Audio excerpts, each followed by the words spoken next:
जामुन समझ के, ये तो कृपा करिए, ऐसा कुछ ना कियो लाला ने। भैया मेरी बात अभी खत्म ना भैया, पूरी सुनो। बोला अच्छा फिर का? फिर मैया सत्यनारायण भगवान की पूजा भई, कथा भई, सब आए, तुम्हारो लाला नहीं आया हो। मैंने मधुमंगल से कही कि जाके लाला बुलाला, बुक क्यों ना आए हो। थोड़ी देर बाद मधुमंगल आके बोलो मैया, वो तो बड़ो नाराज बैठो हो, करो यानी असली देवता को अपमान कियो है, कभी सुखी नहीं रहेगी मैया, ऐसा उधम। अब यही बात पूरी नहीं भैया, मैया फिर कैसे बताऊं आगे, यानी कहा क्यों। मैया बोली नहीं बता तू कहा क्यों। बोले मैया आधी रात सब मेहमान चले गए, दाल बाटी पा करके मैं और मेरे पति सो गए, 60 वर्ष के मेरे पति भय, आधी रात में तुम्हारो लाला खिड़की ते हमारे कमरा में आ गो। अब ये ठाकुर जी ने किया नहीं है, जबरदस्ती बना रही हैं। और मैया मेरे पति की दाढ़ी मेरी चोटी ते बांध के भाज गए।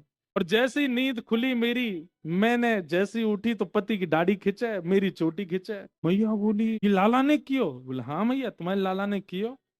फिर कहा भयो।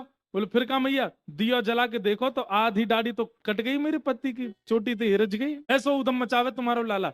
अब ये बात सुन करके यशोदा मैया थोड़ी चिंता में आए। बोले आधी रात तो लाला मेरे बगल में सोवे अंक में भर के, वो कैसे चलो जाएगा। बोले मैया तुम्हें नहीं विश्वास, अपने पति को दिखाऊं, आधी आते दाढ़ी उधर गई है उनकी।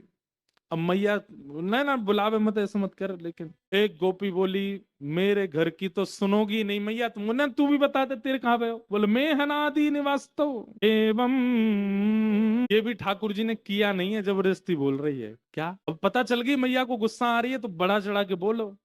बोले मैया मेरे घर तुम्हारो लाला माखन चोरी करवे आयो, लेकिन ऊंचो छीको जान के चोरी नहीं कर पायो। सो एक दिन मुझे बोलो तेरे घर आए हम, और इतनी ऊंची तेने मटकी टांग रखी, चोरी ना भाई। मैंने कि लाला मैं तो ऐसे ही टांगूंगी, तू कभी ना चोरी कर पाएगा, और मेरे घर तो झांकियो मत, तो को कछु ना मिलेगा। तो मोते बोलो तेरे घर ते हम भूखे लौटे हैं, हम भी नंद जी के लाला नहीं, अगर एक दिन तुम्हारे घर में सब भूखे नहीं रहे तो। यशोदा मैया बोली फिर का कियो। बोले फिर का मैया, आदमी भूखों के कब रहे, जब वहां को चूल्हो टूट जाए। बोले तेरो चूल्हो टूट गो। बोले चूल्हो ना टूटो। बोले तो कहा कियो। बोले मैं हनादि निवास तो, रात के अंधेरे में सवेरे सवेरे सबन के उठवे थे, पहले तुम्हारो लाला आयो और मेरे चूल्हा पे बैठ के धोती उतार के सब करे आयो। यशोदा मैया बोली कन्हैया ने कियो।